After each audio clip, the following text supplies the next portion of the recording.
Hi, I'm Kate Becker, and today I'm going to be talking to you about imposter syndrome. So, I will cover formal definition and why it's relevant to people of our age in particular, go over what that looks like, and give some examples. And I will also go into some academic and peer reviewed studies, and then how we can help, ways we can address this issue.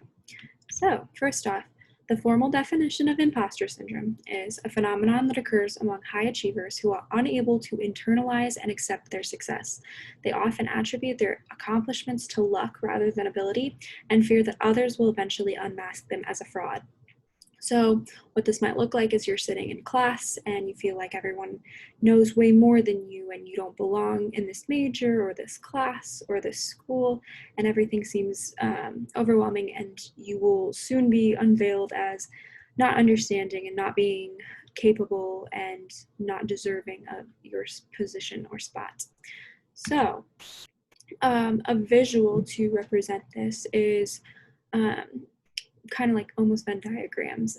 So with imposter syndrome, what you think other people know looks like a really large circle, and you just have a very small portion of knowledge compared to everyone else.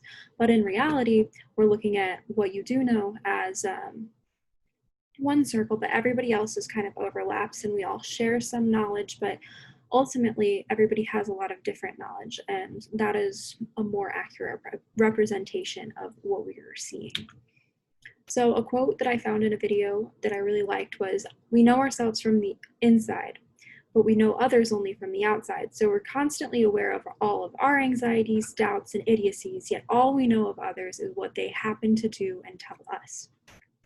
So from this, we can kind of get it in our heads a little bit that maybe we aren't seeing the whole picture of what's going on with others, and we don't know if they're sharing the same anxieties or doubts that we are. So to move into some studies, I looked at a lot of different ones, but the one I found that was my favorite was a study of studies almost. What they did is extracted data from 62 different studies that met their criteria. They had to be peer reviewed and have the main topic be about imposter syndrome, and it couldn't cover anything else like depression or anxiety, and be focused on like finding a treatment or something to help alleviate this syndrome. So they found 62 studies that met that criteria and a total of 14,161 participants. So they were able to broaden their sample size a lot more. However, the drawback of this is that all studies use different screening methods for determining what is imposter syndrome and who suffers from it. So statistics might not be completely conclusive, but this study did take into account the fact that screening methods were different, and they do add some variation because of that. So this was an interesting graph that I found in this study. So it took the mean age per study for each of the studies that they used. That's a lot of studies. So what I found interesting was that we see a pretty big peak in people of our age.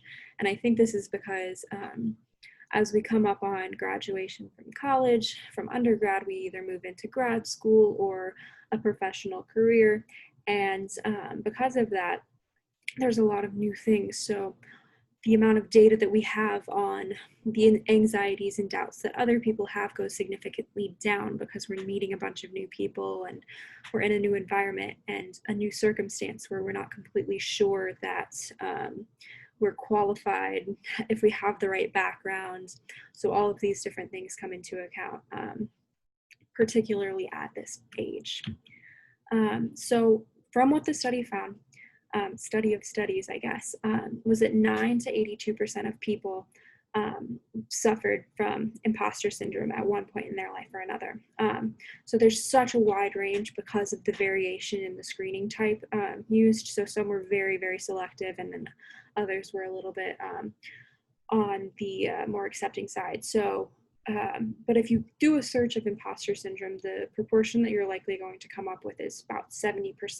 I couldn't find the exact study that percentage came from, but it does seem to be the most common, and that is included in this range. So that gives you maybe a bit better of an idea.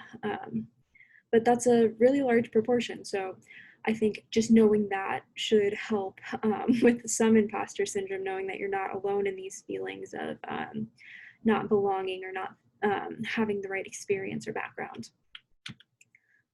So who is affected by imposter syndrome? It was found to be common among both men and women. So gender is not a factor that can inhibit this, but it does seem to be more common among minority groups. So whether that's uh, ethnic minorities or just like gender minorities with women, I think those groups typically feel a bit more vulnerable.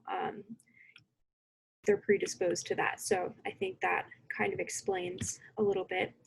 But there is hope and we can help, and there are things we can do to alleviate some of these feelings. The first one was giving, receiving, and collecting feedback.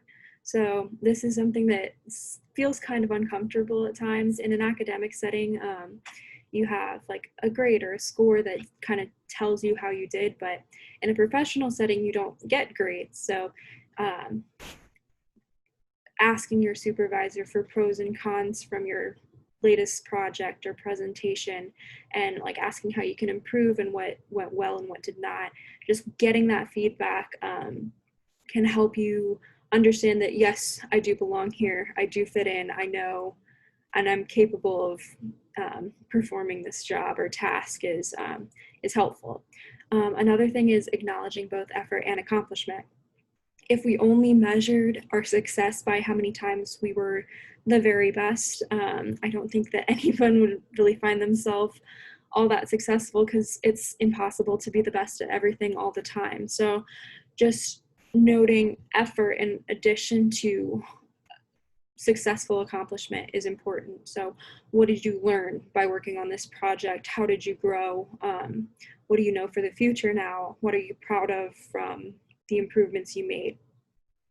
Another one is modeling shared humanity. So if you're feeling these kind of symptoms of imposter syndrome, there's a good chance that others are as well. So being empathetic to that and giving them feedback in that way without them having to ask for it is very helpful. So noting if they did a good job on something or anything like that can be helpful. And if we all modeled that same shared humanity, then we could definitely help others alleviate their symptoms of imposter syndrome a lot.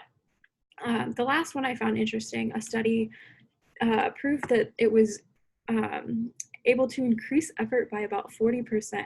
So the mantra is, you are a part of this group. This group is special and we have high standards, and I believe you can meet those standards. What that basically boils down to is like, you do belong in this group. It's not an accident. There was no luck. There was no fluke that got you into this grad school or got you this job. You were hired for a reason. You were accepted into the grad school for a reason. And you can meet the standards that they set there, no matter what the place is. So just repeating that to yourself can be a good reminder of your place and how you fit into the company or the university, and remind you that you do belong and you are capable of achieving and just succeeding. So here are some of the sources that I used, and there are a lot more out there. So if you're looking for a deeper dive or you want some more information on imposter syndrome, don't hesitate to reach out to me and I can send over some good recommendations. But thank you for listening.